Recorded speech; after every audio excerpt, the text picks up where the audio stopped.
தொலைவாசி திரைச்சாரல். இன்னைக்கு நம்ம இந்த வீடியோவில் எதை பற்றி பார்க்க போகிறோம்னு சொன்னால், ஜெயலலிதாவும் கேஆர் விஜயாவும் இணைந்து நடித்த படங்கள் அப்படிங்கிற விவரத்தை இப்போ நம்ம இந்த வீடியோவில் பார்க்க போகிறோம்.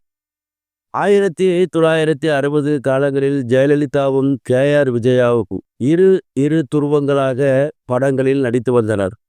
எம்ஜிஆர், சிவாஜி, ஜெமினி, ஜெய்சங்கர் மற்றும் பல நடிகர்களுடன் இணைந்து நடித்து வந்தார்கள்.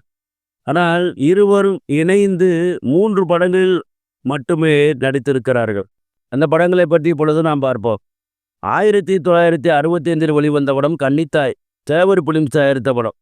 இந்த படத்தில் ஜெயலலிதா, கேஆர் விஜயா இருவரும் நடித்துள்ளனர். அடுத்து 1967 வெளிவந்த படம் கந்தன் கருணை. இந்த படத்தில் கேஆர் விஜயாவும் ஜெயலலிதாவும் இணைந்து நடித்துள்ளார்கள். திருப்பரங்குன்றத்தில் நீ சிரித்தால் முருகா திருத்தணி மலை மீது எதிரொலிக்கும் என்ற பாடல் காட்சியில் இணைந்து நடித்திருப்பார்கள். அடுத்து 1971 வெளிவந்த படம் அன்னை வேளாங்கண்ணி. இது ஒரு கிறிஸ்தவ பக்தி படம்.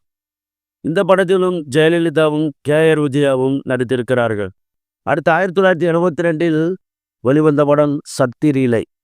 இது ஒரு பக்தி படம் தான். டி.ஆர். ராமண்ணா இயக்கிய படம். இந்த படத்திலும் ஜெயலலிதாவும் கேஆர் விஜயாவும் நடித்துள்ளனர். ஆக ஜெயலலிதாவும் கேஆர் விஜயாவும் கந்தன் கருணை, அன்னை வேளாங்கண்ணி, சக்தி லீலை ஆகிய 3 படங்களில் மட்டுமே சேர்ந்து நடித்திருக்கிறார்கள்.